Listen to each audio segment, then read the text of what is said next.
지금 계속해서 예수 믿는 자의 바로 천상의 정체성, 그러니까 불완전한 이 땅의 교회가 세상에서 고난을 받고 있습니다. 패배한 자처럼 그렇게 축 늘어져 우리는 큰일 났다, 우리는 망했다, 이런 낙심과 좌절을 가지고 이 땅에 있는 교회들이 살아가고 있습니다. 현실이 그러지 않습니까? 요즘 우리 한국교회를 보면 한국교회 가운데 거의 대부분의 교회들이 위축되어 있는 것을 보게 되어집니다. 방송에도 나옵니다. 또 전문가라고 하는 사람들이 나와서 이제 한국교회가 망하게 되었다, 큰일 났다, 이런 이야기들을 우리가 하는 것을 듣게 되어집니다. 우리 눈에 보기에도 숫자가 팍 줄어들고 또 시끄럽지 않는 교회가 없고 또 세상에서 교회를 향해서 공격하는 그 강도가 훨씬 더 강해져 있는 것을 볼 때에 이제 전도의 문도 막히고 더 이상 교회는 성장할 수 없을 거라는 그런 마음들, 아니 유지도 안 될 거라는 그런 두려움이 우리 가운데 있다는 것이죠. 이런 교회, 그건 여러분 현재 우리 한국 교회만의 문제가 아니고 이 요한계시록이 쓰여질 당시에 초대교회도 갖고 있던 바로 문제라고 하는 것입니다. 그러니까 2000년 기독교 역사에서 어느 시대에나 교회는 그런 어려움, 그런 위기, 그런 두려움, 그런 염려를 바로 가지고 지금까지 왔다는 것입니다. 그래서 여러분과 제가 지금 우리 한국 교회를 볼 때에 어떤 현상이나 상황이나 들려오는 이야기로 우리 한국 교회를 여러분 진단하지 마시고 성경 말씀을 근거로 해서 언제나 한국 교회와 우리 교회를 여러분 진단하고 볼 줄 아는 분들이 꼭 되셨으면 좋겠습니다.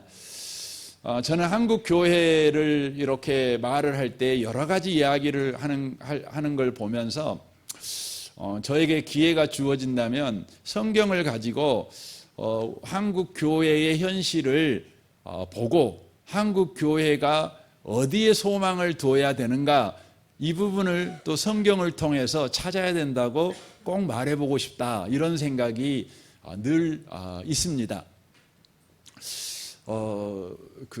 여러분 꼭 성경을 통해서 보십시오. 왜냐하면 성경은 교회의 현실을 바로 정확하게 이야기를 하고 있기 때문에 바로 그런 것입니다. 그래서 교회들이 요즘 위축되어 있습니다. 가진 방법을 동원하지만 해결될 기미가 보이지를 않습니다. 그러나 성경은 우리에게 말을 합니다. 교회는 이긴다, 이렇게 말을 합니다. 교회는 이긴다. 여러분, 그래서 요한계시록은 한마디로 말하면 교회는 이긴다, 이겁니다. 왜 교회가 이기냐? 자, 이것을 지금 12장부터 15장에 걸쳐서 지상에 있는 불완전한 교회가 아니라 천상에 있는 완전한 교회를 지금 보여주고 있는 것입니다. 그래서 교회는 어떻게 살아가느냐? 어제 교회가 한 일을 근거로 해서 오늘 교회가 살아가는 것이 아니라 천상 교회의 완성된 미래를 가지고 교회는 오늘을 바로 살아가야 된다는 것을 바로 이야기하는 것이 이 요한계시록 바로 내용이라고 하는 것입니다. 그래서 여러분과 제가 이 땅에 있는 우리 눈에 보이는 교회는 불완전합니다. 그러나 이것은 그림자입니다. 이것은 과정입니다. 이것은 결정된 것이 아닙니다. 그러므로 우리가 낙심하고 있는 것은 그 낙심이 우리의 미래를 결정해버리지 못합니다. 그냥 과정입니다. 완성된 것이 있습니다. 이런 과정을 통해서 최종적으로 완성할 그림이 뭐냐? 그러면 이 계시록 12장부터 15장에 있는 천상교회라는 것이에요. 그래서 여러분이 힘들고 어렵고 교회가 흔들리고 이럴 때마다 이 흔들리는 것을 통해 우리 교회가 아이고 끝났군 이렇게 말하지 마십시오. 여러분, 그 흔들리는 것을 통해 우리 교회가 끝난 게 아니라 이 흔들리는 흔들리는 게 다 과정인데 바로 천상에 완성된 교회로 나아가는 과정일 뿐이라는 것을 우리가 꼭 이해하셔야 됩니다. 그래서 고린도 후서 4장에서 그 주님께서 우리에게 그런 이야기를 하잖아요. 바울의 입을 통해서 16절에 보면 그러므로 우리가 낙심하지 아니하노니 우리의 겉모습은 낡아지나 우리의 속사람은 날로 새로워지는도다. 우리가 잠시 받는 환난에 경한 것이 지극히 크고 영원한 영광에 중한 것을 우리에게 이루게 함이니라고 돼 있어요. 그러니까 우리의 겉모습, 낡아가는 우리의 겉모습, 또 환난을 우리가 받는 우리의 현재의 과정들, 근데 이것들이 다 이루게 한다는 거죠. 뭘 이루게 합니까? 크고 지극히 크고 영원한 영광에 중한 것. 그러니까 이건 이미 예수 안에서 완성된 거예요. 그래서 우리가 주목해야 되는 건 뭐냐면 우리가 주목하는 것은 보이는 것이 아니요 보이지 않는 것이니 보이는 것은 잠깐이요 보이지 않는 것은 영원함이니라 라고 말씀하고 있는 것입니다. 여러분 개인만 봐도 그렇잖아요. 여러분의 개인은 날로 좋아지느냐? 그건 아닙니다. 날로 안 좋아집니다. 우리가 인사말로 날로 건강해지십시오. 그래서 새해가 되면 올해는 더 복 받으십시오 이렇게 말을 하지만 여러분 작년보다 더 나은 그런 그 건강 상태를 갖고 있을 수는 없어요. 점점점 안 좋아지는 것입니다. 그래서 남자는 25부터 점점점 꺾여 가는 겁니다. 여자는 23살부터 계속 꺾여 가는 겁니다. 그래서 여러분 계속 늙어가는 건 노화 과정입니다. 그러다 어떻게 됩니까? 우리 병들죠. 그래서 여러분 옛날에 이렇게 손드는 것이 뭔 대수입니까? 여기 손드는 거 아무것도 아니잖아요. 근데 여러분 이제 70 먹고 80 먹으신 분들 손 한번 들어보세요. 그럼 굉장히 힘든 겁니다. 그렇잖아요. 힘들잖아요. 목을 이렇게 돌려보세요. 저렇게 돌려보세요. 이런 것도 여러분 옛날에 뭐 장난도 아니고 누구나 하는 거 아닙니까? 근데 여러분 나이 드시면 그것이 안 되잖아요. 이렇게 안 되잖아요. 앉으세요. 일어나세요. 이게 여러분 어렵잖아요. 그러니까 날로 안 좋아지는 것입니다. 그러다 어떻게 됩니까? 여러분 언젠가는 여러분과 제가 죽어버리겠죠. 죽어버리면 여러분과 저는 땅에 묻히겠죠. 땅에 묻히면 우리의 시신이 다 썩어 문드러져 가겠죠. 저도 저희 부모님 이장하느라고 그 시신을 이렇게 봤어요. 그랬더니 정말 뼈밖에 남지 않았어요. 그러시더라고요. 그렇게 저희 아버지 어머니가 건장하신 분이셨거든요. 그러더라고요. 그렇습니다. 그걸 보면 인생이라는 게 한없이 아무것도 아닙니다. 좋아질 날은 없고 더 나빠지기만 합니다. 그런데요, 주님은 우리에게 말합니다. 네 눈에 보기에는 그렇지. 그런데 너는 예수 안에서 너는 이미 구원받은 자야. 완성된 자야. 그러니까 너에게 병들고 늙어가고 죽어가고 썩어가고 이것이 뭐냐면 네가 소멸되어져 가는 과정이 아니라 네가 예수 안에서 이미 완성된 그 영광 속에 참여하는 과정이야. 이렇게 말씀합니다. 그래서 보이는 건 잠깐이지만 보이지 않는 것은 영원하다. 그러니까 보이는 것 보고 살지 말고 보이지 않는 영원한 것 보고 살아라. 개인의 인생이 그럴 뿐만 아니라 교회도 바로 그렇다는 것을 바로 이야기를 해주고 있다고 하는 것입니다. 오늘 6절을 통해서 또 계속해서 좀 살펴보려고 합니다. 6절 말씀을 좀 보겠습니다. 14장 6절입니다. 또 보니 다른 천사가 공중에 날아가는데 땅에 거하는 자들 곧 여러 나라와 족속과 방언과 백성에게 전할 영원한 복음을 가졌더라라고 되어 있습니다. 여기에 또 보니라는 건 누가 봤다는 겁니까? 사도 요한이 봤다는 거지요. 이것은 장면의 전환을 바로 이야기해 주고 있습니다. 그런데 여기에 누가 등장하냐면 복음을 가진 다른 천사가 지금 등장하고 있는 것을 보게 되어집니다. 그런데 이 천사가 하는 일이 뭡니까? 가지고 있는 복음을요, 땅에 거하는 자들에게 전하는 일을 하고 있다, 이렇게 기록이 되어져 있습니다. 땅에 거하는 자들에게 바로 전한다는 거죠. 요한계시록에는 땅에 거하는 자들이라는 표현이 10번이 나옵니다. 그런데 나머지 9번은요, 땅에 거하는 자들이 누구를 지칭하냐면 하나님의 백성이 아닌 자들을 바로 지칭하는 명칭이었습니다. 그러니까 땅에 소원을 두고 땅에서 성공하기 위해서, 땅에서 행복하기 위해서, 땅에서 남보다 더 자랑을 가진 자가 되기 위해서 악정고투하는 자들, 그래서 땅에서 실패하면 절망하고 땅에서 패배하면 끝났다고 인생이 생각하는 자들 있죠. 자들이죠. 그러니까 하나님의 백성이 아닌 자들을 땅에 거하는 자들이라고 표현합니다. 그런데 오늘 본문만은 땅에 거하는 자들을 다른 의미로 쓰고 있는 걸 보게 됩니다. 그래서 다른 의미로 쓴다는 의미를 어떻게 알 수 있냐면 거기에 보면 6절을 다시 한번 보십시오. 땅에 거하는 자들 곧 하고 나옵니다. 그럼 땅에 거하는 자들이 누구냐?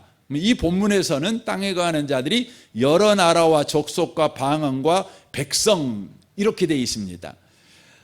여러 나라와 족속과 백성과 방언이라는 표현이 어디서 나오냐면 요한계시록 7장 9절에서 나옵니다. 거기 보면 14만 4천 하나님이 구원받은 자의 수를 이야기할 때 이렇게 표현을 하는 걸 보게 됩니다. 이 일 후에 내가 보니 각 나라와 족속과 백성과 방언에서, 똑같죠? 아무라도 능히 셀 수 없는 큰 무리가 흰옷을 입고 라고 말하고 있습니다. 그러므로 이 6절에 나와 있는 땅에 바로 거주하는 자들은 땅에 소망을 두고 살아가는 자들, 땅에 속한 자들을 의미하고 있는 것이 아니라 지금은 이 사람이 땅에 속한 그 땅에 소원을 두고 사는 사람하고 별반 다름없이 살아가고 있는 사람이에요. 그러나 하나님께서 구원 주기로 작정한 영혼이라는 의미입니다. 그 영혼에게 우리 하나님이 어떻게 하냐면 그 영혼을 버려버리지 아니하시고 한 사람도 빠뜨림 없이 전부 구원해 내신다. 이것을 천명하는 바로 말씀이 바로 이 말씀인 것이죠.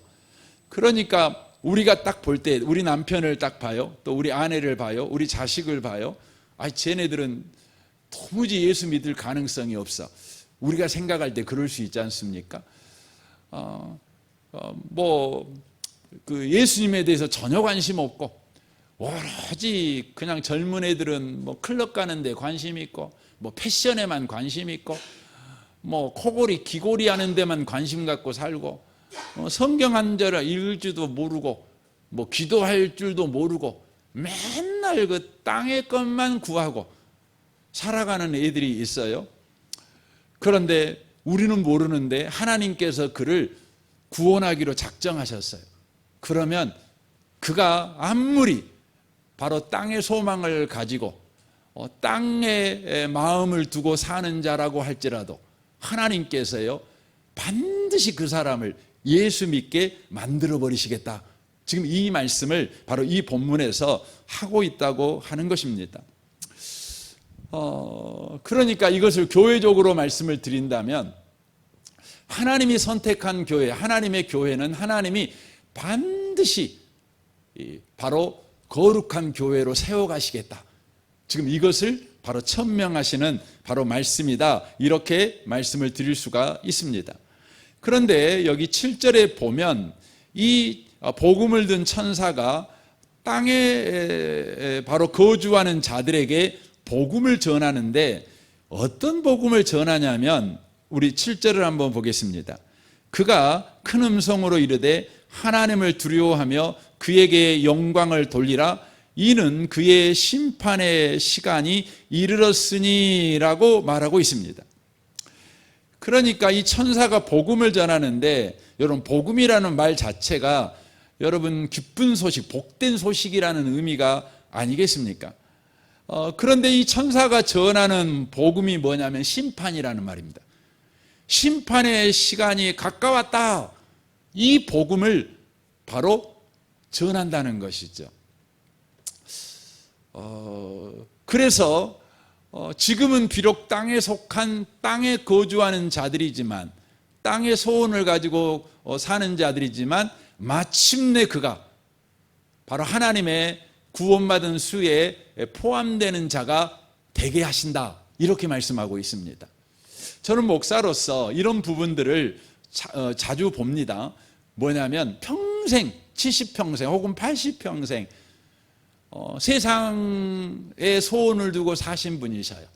근데 죽은 날이 며칠 안 남았어요. 며칠이면 돌아가시죠. 최근에도 그런 일이 2번이나 있었어요. 그런데 그분들이요, 마지막 순간에 가서 복음을 전하는 거죠. 저는 가서 그런 복음을 전해요.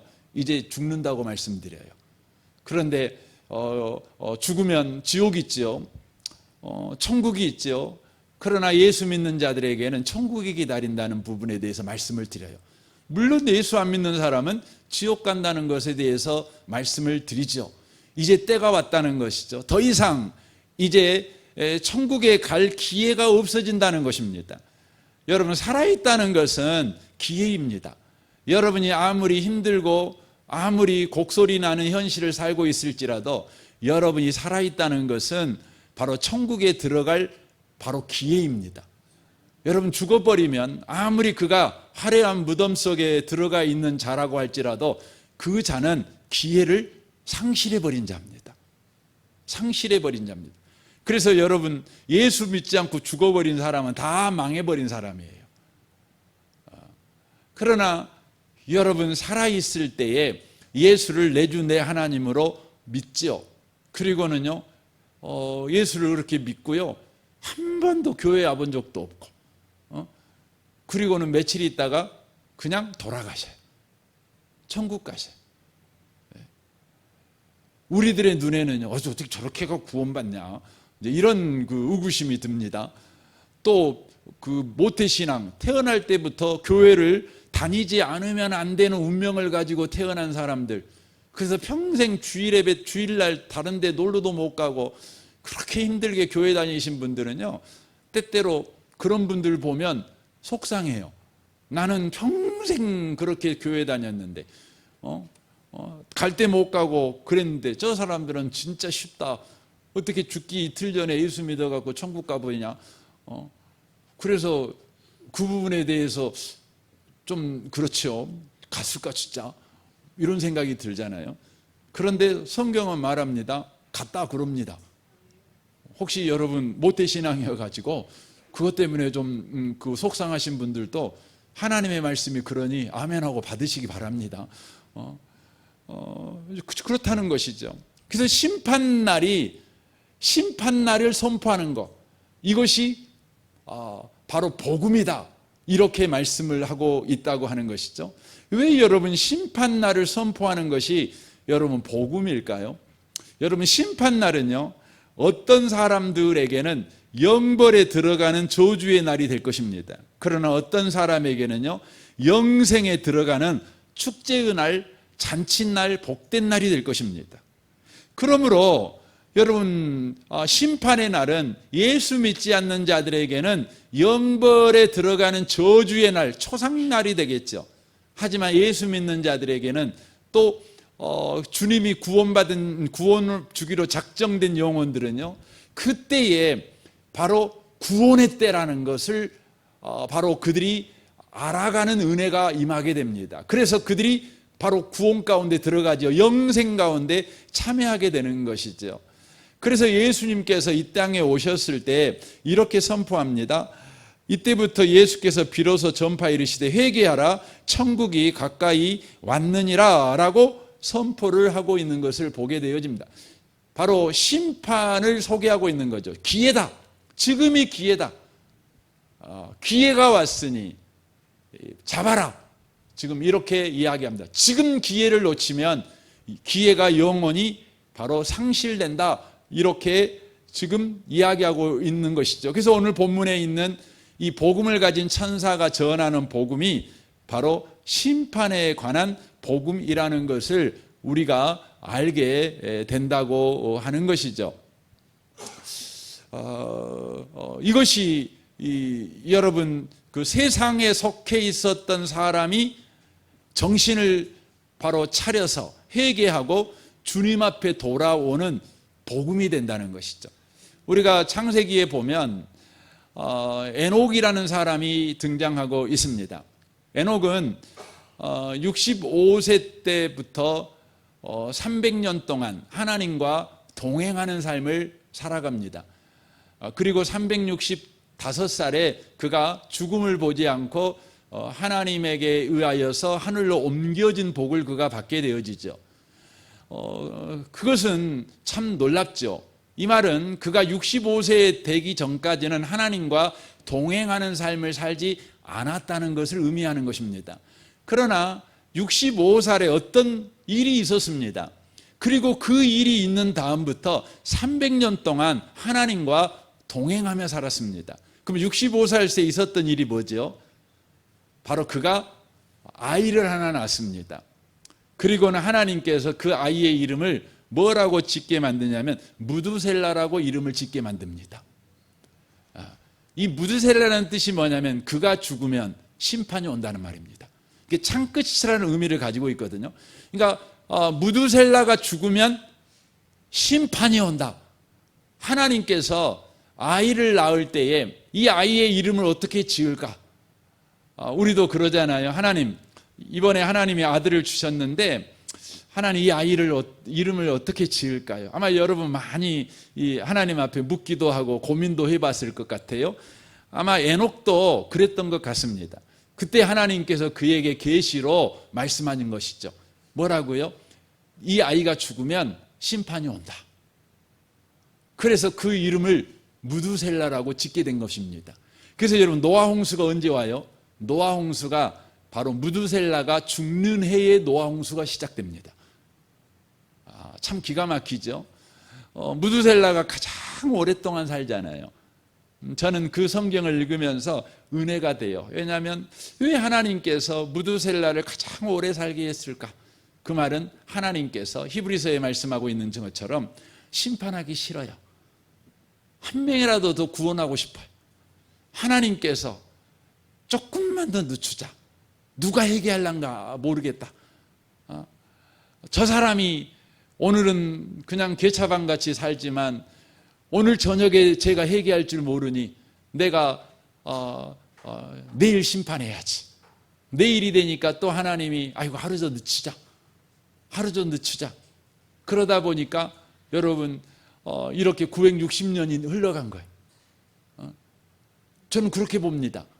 그래서 무두셀라가 성경에 나온 인물 중에 가장 오랫동안 산 사람 아닙니까? 그래가지고 무두셀라가 딱 죽으니까 심판이 왔죠. 그러니까 에녹이라는 사람은 하나님의 심판의 메시지를 받았어요. 그 심판의 메시지를 받자 하루하루를 허퉁으로 살지 않는 겁니다. 오늘이 심판의 날이 될 수 있으니까, 오늘이 하나님 앞에 서는 날이 될 수 있으니까 10년 후 하나님 앞에 선다 이런 게 없어요. 언젠가는 내가 서겠지, 내가 언젠가는 죽겠지, 내가 언젠가는 하나님 앞에 서겠지, 이게 아닙니다. 내가 오늘 내가 하나님 앞에 설 수 있어. 그러므로 내가 어떻게 살아야 돼요? 내가 갈짓자 행보로 살 수는 없지요. 내가 정신을 똑바로 차려서 나와 함께 하신 그 하나님에게 바로 고도의 집중력을 발휘해서 그분과 동행하는 삶을 사는 거죠. 그분에 대하여 깨어있는 삶을 사는 거죠. 세상에 대해서 깨어있는 삶이 아니라 하나님에 대해서 깨어있는 삶을 살아가는 거죠. 여러분, 우리나라 국민들은, 저도 그러는데 특별히 윤석열 전 대통령 때문에 우리 대한민국 사람들은 정치에 대해서 요즘 되게 관심이 많아요. 그리고 다 정치에 대해서 깨어 있어요. 그 요즘 애지간한 그 정치 평론가보다 보통 저와 여러분들도 그 사람들에게 뒤지지 않게 정치 평론을 할 수 있을 만큼 정치에 대해서 되게 관심이 많습니다. 깨어 있는 것을 우리가 보게 되어집니다. 그러나 여러분과 저에게요, 심판이 있다. 오늘 죽어. 오늘 하나님 앞에 가. 그러면 여러분과 제가 뭐에 대해서 깨어 있어야 되겠어요? 뭐에 대해서요? 뭐 말할 것도 없죠. 하나님에 대해서 깨어 있어야죠. 복음에 대해 깨어 있어야죠. 성경이 말하는 바로 구원에 대해서 깨어 있어야죠. 영생에 대해서 깨어 있어야죠. 죽음이 온다는데, 오늘 내가 죽는다는데, 그렇죠. 그렇죠. 그래서 이 천사가요, 땅에 관심만 갖고 산 사람들, 그러나 하나님이 구원하기로 작정된 영혼들을 다시 그들이 예수 믿게 만드시는 그 복음이 뭐냐면 심판의 바로 복음이라는 거죠. 어느 날 갑자기 너 죽어 그러는 거죠. 어느 날 갑자기 병원에 갔더니 아이고 당신 3개월 만에 죽었어 그러는 겁니다. 아이고 당신 그 아무리 약을 써도 소용없어. 당신 그 집에 가셔갖고 그 가족들하고 그 마지막 잘 인사하시고 그러시오. 그런 소리 듣는 거죠. 근데 그게 뭐라고요? 하나님께서 보낸 천사가 바로 구원하기로 작정된 영혼들에게 보내는 바로 복음이라는 거예요. 복음이라는 거예요. 이 시간 사랑하는 성도 여러분, 여러분에게 복음이 들리시기를 바랍니다. 심판의 바로 복음이 들리시기를 바랍니다. 여러분, 우리는 여기 계신 분들 가운데 내일을 보장할 수 없어요. 보장할 수 없어요. 여러분 그러잖아요. 밤새 안녕이잖아요. 어느 누가 장담합니까? 어느 누가 여러분 내일까지 살아있다고 말할 수 있습니까? 없어요. 저는 저희 아버지하고 금방까지 TV 보고 앉아 있었다니까요. 갖고 우리 아버지 갈 때 내가 좀 가야 될 때를 안 가고 아버지가 가니까 미안해갖고 안 쳐다봤다니까요. 근데 그게 마지막이에요. 제가 지금도 정말 그 인간적으로 너무 마음이 아픈 것이 뭐냐면 안녕히 잘 다녀오세요. 근데 그 인사를 안 한 게. 아버지 다녀오십시오. 왜 내가 안 했을까? 나는 그럴 날이 많을 줄 알았어요. 저희 아버지 굉장히 건강하시거든요. 키가 그 옛날 분이지만 거의 80에 육박할 정도로 키가 크신 분이셨어요. 그 등치도 너무 좋으시고 힘도 너무 좋아갖고 옛날에 씨름판에서 우승을 참 많이 하신 분이셔요. 운동도 너무너무 잘하시고. 근데 그렇게 정말 허망하게 가시더라고. 여러분 우리 성도님들 다음 주일날 여러분 뵐 것 같지만 그렇지 못합니다. 저는 목사로서 그런 경우 많거든요. 예배드리다 보면 저기에 저 성도님이 앉아 있었는데 내가 이번 주에 장례 예배 드렸던 그 성도가 앉아 있었는데 그 느낌, 그 따뜻한 그 눈빛, 그게 너무너무 느껴져요. 여러분 심판의 복음 여러분과 제가 늘 놓치지 마셔야 돼요. 그래서 여러분 여기 옆에 있잖아요. 저 아마 오늘이나 그렇죠. 아마 오늘이나 저 너무 좋아요. 저 좋아해요. 그래서 저 말씀하신 분이 직접 쓰신 거거든요. 그래서 저거 지금 붙여놓은 겁니다. 아마 오늘이나. 예. 옆에 계신 분한테 말씀해 주십시오. 아마 오늘이나 일 겁니다라고 말씀해 주시면 좋겠습니다. 예, 그렇죠. 그러니까 저와 여러분이 하나님에 대해서 깨어 있는 것이죠. 깨어 있는 것이죠. 그것이 바로 믿는 자들에게 심판이라는 것이요 복이에요. 아마 오늘이나 이 말은 뭐예요? 내가 오늘 죽는다 그 말이 아니잖아요. 나 오늘 천국 간다 그 말이잖아요. 여러분 성경에 보면은요, 우리가 예수 믿는 사람이 죽는다는 것을 정말 그 놀라운 표현으로 그 사실을 이렇게 우리에게 소개를 해요. 여러분 예수 믿는 사람이 죽는다는 게 뭐냐? 세상에서 여러분 의학적으로 죽는다는 건 뭐예요? 심장이 멎는 거잖아요. 그리고 우리가 일반적으로 죽는다는 건 뭐죠? 죽음이 우리를 덮쳐버린 거죠. 죽음이 우리를 바로 주장해버리는 거죠. 이게 죽음 아니겠습니까? 그러나 성경은 다른 이야기를 합니다. 고린도 후서 5장 1절부터 좀 보겠습니다. 여러분 성경이 있으니까 한번 찾아보시겠습니까? 고린도 후서 5장 1절 말씀부터 한번 보겠습니다. 1절부터 5절까지입니다.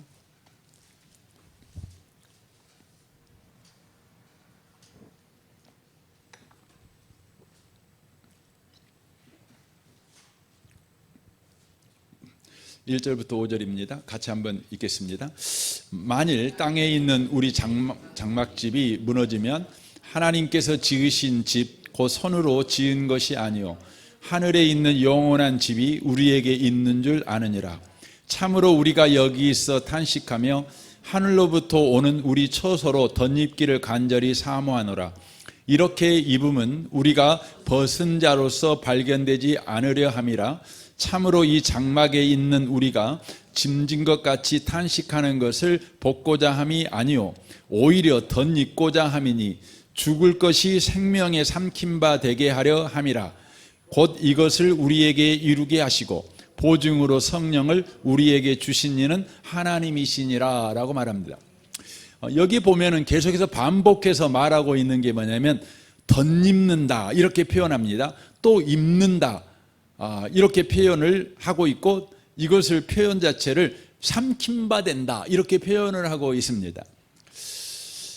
세상에서 죽음은 생명을 가진 자에게 사망이 덮쳐오는 것입니다. 그러나 예수 믿는 자에게 죽음은 뭐냐? 바로 생명이 죽음을 덮쳐버린 것입니다. 놀랍죠? 그러니까 생명이 죽음을 덮쳐버린 겁니다. 여러분과 저는 냅둬도 죽습니다. 그런데 바로 예수 믿는 자들에게 바로 영생, 이 생명이 와서 우리를 딱 덮치는 겁니다. 우리를 바로 삼켜버리는 거죠. 이걸 바로 덧입는다 이렇게 표현하고 있습니다. 옷을 입듯이 바로 생명을 입어버리는 것, 이게 바로 뭐냐? 바로 예수 믿는 자에게 죽음이라는 것입니다. 그래서 여러분과 제가 죽는 것이 무섭잖아요. 왜 무섭냐면 우리가 알고 있는 죽음은요, 딱 죽어버리면 갑자기 어두컴컴한 세상에 바로 빨려 들어가는 것이죠. 모든 게 정지돼 버리잖아요. 모든 게 멈춰 버리잖아요. 모든 게 썩기 시작하고 냄새나기 시작하고, 이게 죽음이잖아요. 그래서 죽음이 어둠 속에 갇히는 것이라는 그런 공포 때문에 죽는 게 겁나요.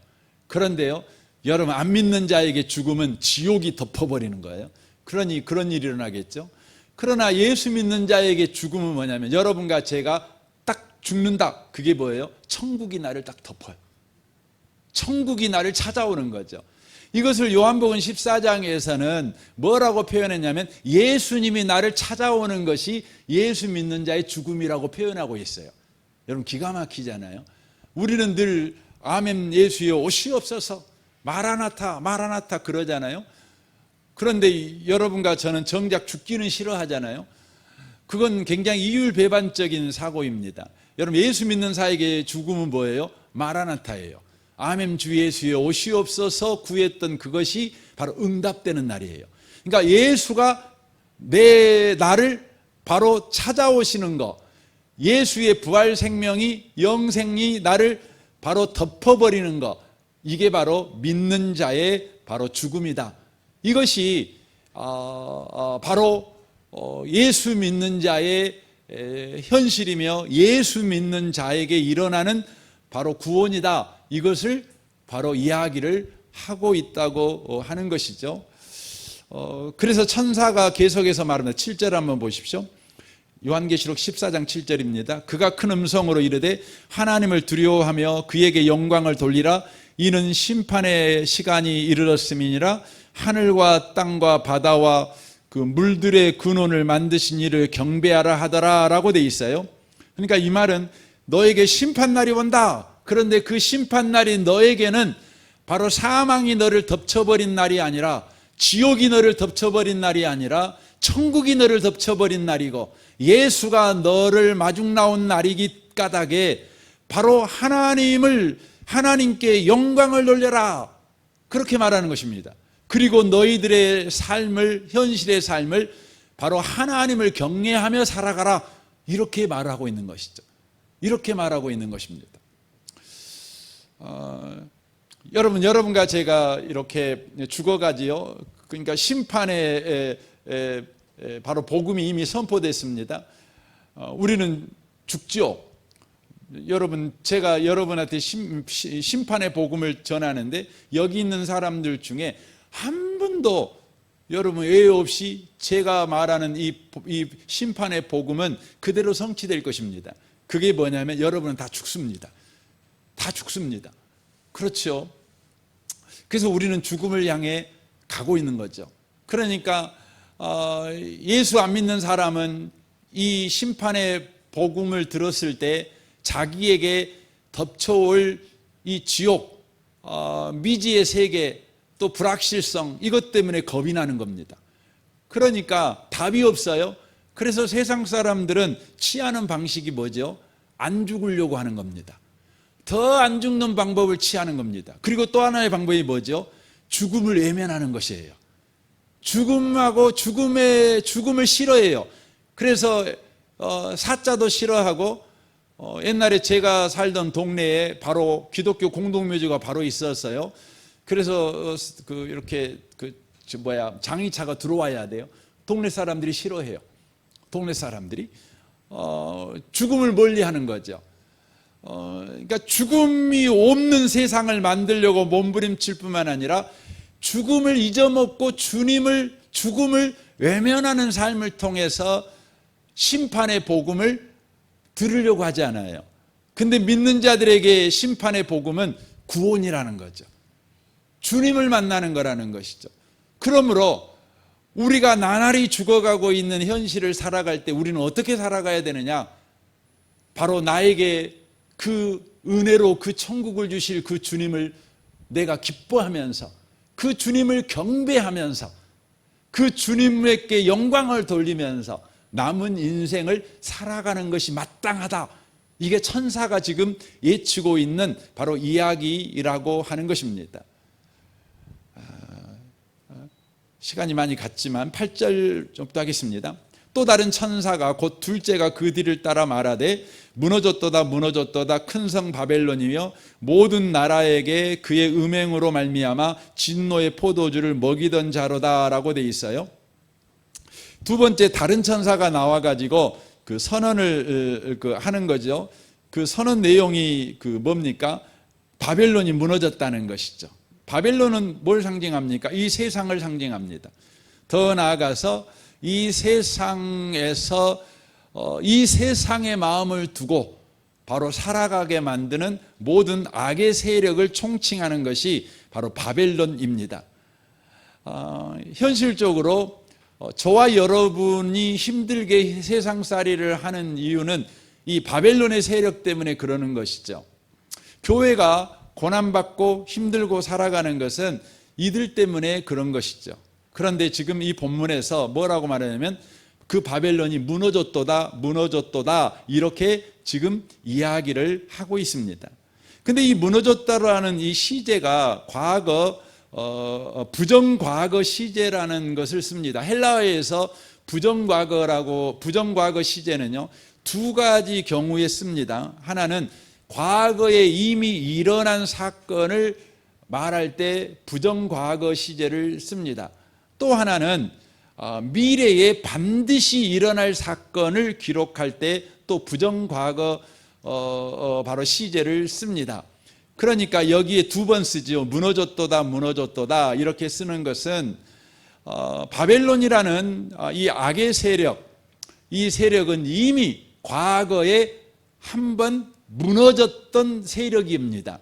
그리고 미래에 또 반드시 무너질 바로 세력이라는 것을 바로 말해주고 있다고 하는 것이죠. 여러분 바벨론이라는 이 세상 세력이 언제 여러분 무너졌을까요? 언제 무너졌냐면 바로 예수님께서 십자가에서 다 이루었다 하실 때, 그리고 3일 만에 부활하셔서 이 사망 권세를 밟아버리셨을 때 바로 마귀의 이 바벨론의 머리가 여러분 깨진 것입니다. 이미 그때 머리가 깨져버린 것이죠. 그리고는 이제 예수님이 재림하실 때 어떤 일이 벌어지게 되죠? 남은 꼬리가 완전히 무너지는 것입니다. 이걸 이야기하고 있는 것입니다. 그러니까 이 바벨론의 세력이 지금 이 세상에서 굉장한 힘을 발휘하죠. 강력한 힘을 발휘하죠. 그래서 이 바벨론의 세력이 영원할 것 같아요. 교회가 질 것 같아요. 여러분 세상을 한번 봐보세요. 세상 앞에 있는 교회는 너무 무기력해요.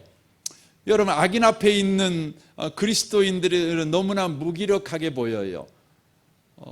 그들은 영원할 것 같아요. 그러나 주님이 말씀하셔요. 그들은 이미 머리가 깨졌다는 거예요. 그리고 그들은 이제 남은 꼬리마저 몸통마저 완전히 무너지게 될 것이다. 이렇게 바로 이야기를 하고 있다고 하는 것입니다. 그런데 어떻게 무너지냐? 그러면 여기에 재밌는 표현이 나오는데 이 큰 바벨론이 그의 음행으로 말미암아 진노의 포도주를 바로 먹여요. 그러니까 이 표현이 뭐냐면 그 마귀가 스스로 자신에게 진노의 포도주를 먹여요. 그리고 자기를 따르는 졸개들에게 진노의 포도주를 먹여요. 여러분 중국에 그런 정책이 있잖아요. EJ라는 정책이 있죠. 오랑캐는 오랑캐로 멸망시킨다는 바로 정책 아니겠습니까?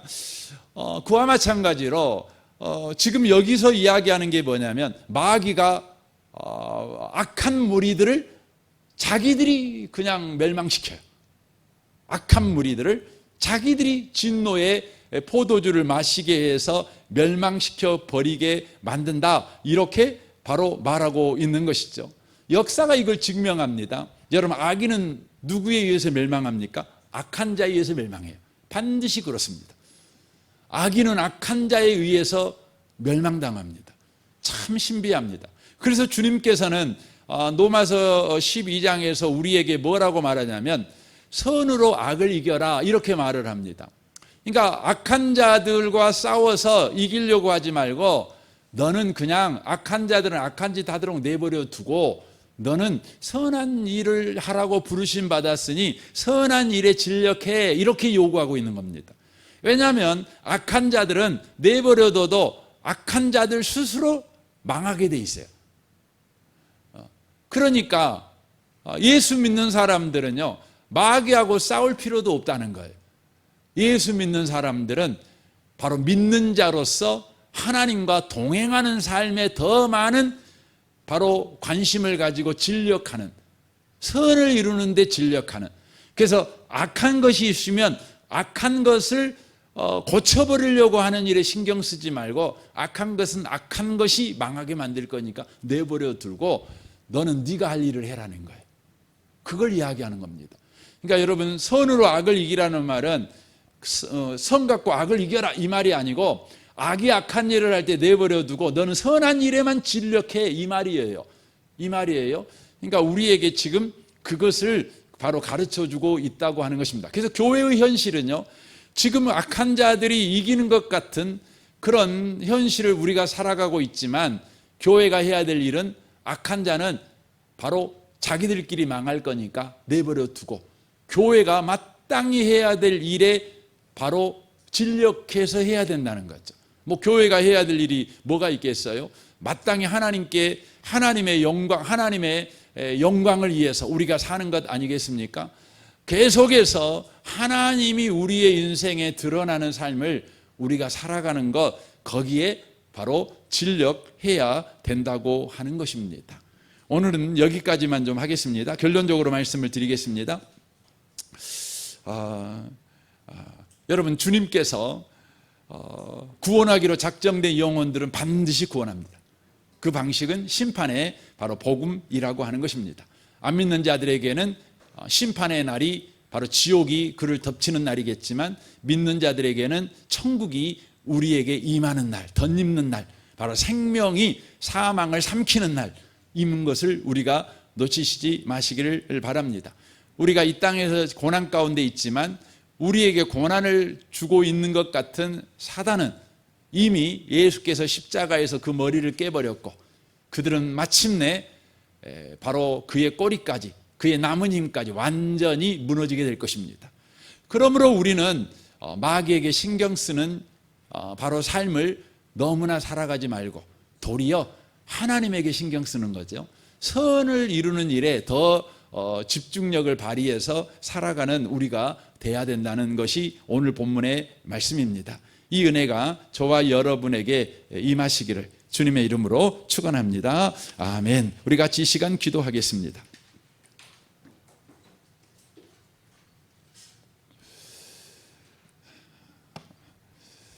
오늘 말씀을 우리 생각하면서 잠깐 기도했으면 좋겠습니다. 우리는 늘 죽음이 겁납니다. 죽음에 대한 잘못된 이해가 늘 우리 가운데 있기 때문에 그렇습니다. 한국인의 죽음에 대한 이해가 성경의 이해보다 우리를 더 강하게 붙잡고 영향력을 주는 까닭에 그렇습니다. 성경의 영향을 우리가 해보게 됩니다. 성경은 죽음이 생명에게 사망이 삼키우는 일이다, 이렇게 말하고 있습니다. 예수 만나는 일이다. 그러므로 죽음에 대한 두려움과 공포를 가지고 살아가는 것이 우리의 삶의 방식이 아니라 그런 은혜를 주시는 그 주님을 경외함으로 매일매일을 살아가는 것이 우리의 삶의 방식이어야 된다고 하는 것입니다. 주여, 우리가 그렇게 살아가게 하여 주옵소서. 악한 자가 악한 일을 할 때에 주님, 우리는 하나님의 말씀을 믿고 악한 자는 악한 자에 의해서 멸망할 것을 믿고 우리는 선을 행하는 일에 더 진력해가는 우리가 되게 해 주옵소서. 우리 같이 이 두 가지를 놓고 잠시 기도하는 시간을 갖겠습니다. 기도하겠습니다. 오 하나님 아버지, 그렇습니다. 주님은 구원하기로 작정된 영혼들을 반드시 구원하십니다. 심판의 복음으로 구원하십니다.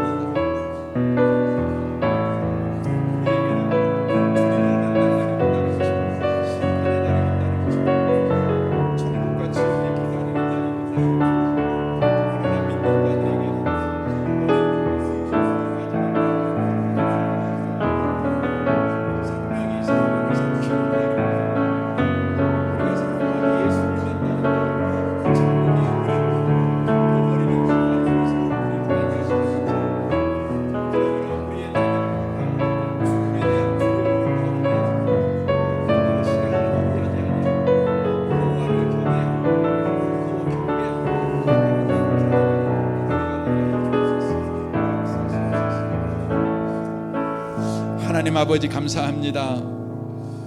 우리에게 심판의 복음을 말씀해 주시니 감사합니다. 우리에게 불현듯 죽음이 오겠지만 그것이 오늘인지 내일인지 알 수 없지만,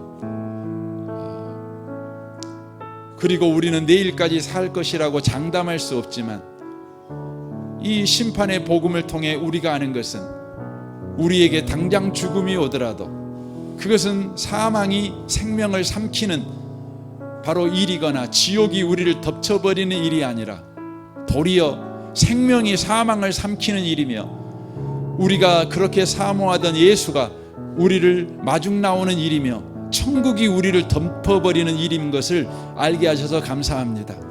그러므로 우리에게 언제 올지 모르는 그 죽음에 대한 공포를 가지고 매일매일을 주님 걱정과 근심으로 염려로 삶을 허비해버리는 자가 아니라 우리에게 천국을 주실 그 주님, 우리에게 생명으로 사망을 삼켜버리게 하실 그 주님을 우리가 기억하고 그 주님을 경외함으로 매일매일의 삶을 주님을 예배하듯 그렇게 살아내는 우리가 되도록 우리를 축복하여 주옵소서. 우리의 삶이 아무리 힘들고 괴로워도 우리를 괴롭게 하는 자들은 이미 십자가에서 그 머리가 깨져버린 자인 것을 우리가 알게 하여 주옵소서. 마침내 그들은 무너질 것입니다. 스스로 무너질 것입니다. 자기들끼리 싸움하며 무너질 것입니다. 그러므로 우리가 악한 자들에 대하여 너무나 관심을 두지 말고 도리어 선을 행하는 일에 더 많은 관심을 쏟는 우리가 되게 하여 주옵소서. 그리하여 매일매일의 삶을 하나님과 동행하며 하나님이 우리에게 요구하시는 그 삶을 순종하는 삶을 살아내는 우리가 되도록 주여 축복하여 주옵소서. 이 시간 우리와 함께 계신 주님을 찬양합니다. 예수님의 이름으로 기도합니다. 아멘.